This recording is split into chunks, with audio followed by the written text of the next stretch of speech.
জুমার দিন আসরের নামাজের পরে একটি দুরুদ ৮০ বার পড়লে ৮০ বছরের গুনাহ মাফ হবে এবং আল্লাহর কাছে দোয়া করলে দোয়া কবুল হয়ে যাবে। বলো দয়ীফান, তবে এটা আমলযোগ্য। ছোট্ট একটি দুরুদ আছে, আপনি এটা জুমার দিন আসরের নামাজের পরে পড়বেন। মনে রাখবেন, জুমার দিন হচ্ছে সাইয়্যিদুল আইয়াম, leader of the all days, সকল দিনের সর্দার হচ্ছে জুমার দিন।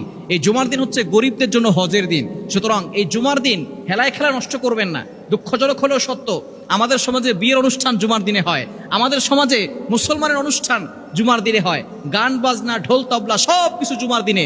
তবে নবীজি সাল্লাল্লাহু আলাইহি ওয়াসাল্লাম বলে দিয়েছেন, জুমার দিন হচ্ছে ফজিলতপূর্ণ দিন। এই দিনে বেশি বেশি করে ইবাদত করতে হবে, এদিনে গুনাহ ছেড়ে দিতে হবে।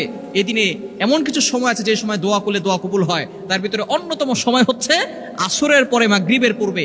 এই সময়টা ইমাম আবু হানিফা রাহমাতুল্লাহি আলাইহির বিশুদ্ধ মত, এই সময় দোয়া করলে আল্লাহ পাক রব্বুল আলামিন সাথে সাথে দোয়াগুলো অ্যাকসেপ্ট করে থাকেন। যদি কারো দোয়া কবুল না হয়, আপনি এই জুমার দিন আসরের নামাজের পরে ছোট্ট দুরূদটি ৮০ বার পড়বেন।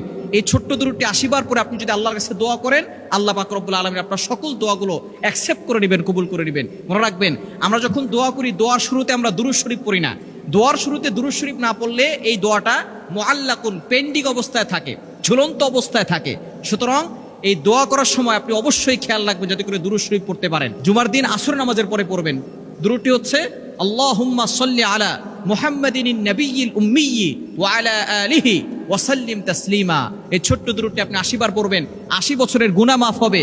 ৮০ বছর ইবাদত করলে যেই সওয়াব হয় সেই সওয়াব হবে, এবং আপনি যে দোয়া করবেন সেই দোয়াগুলো আল্লাহ পাক রব্বুল আলামিন কবুল করে নেবেন।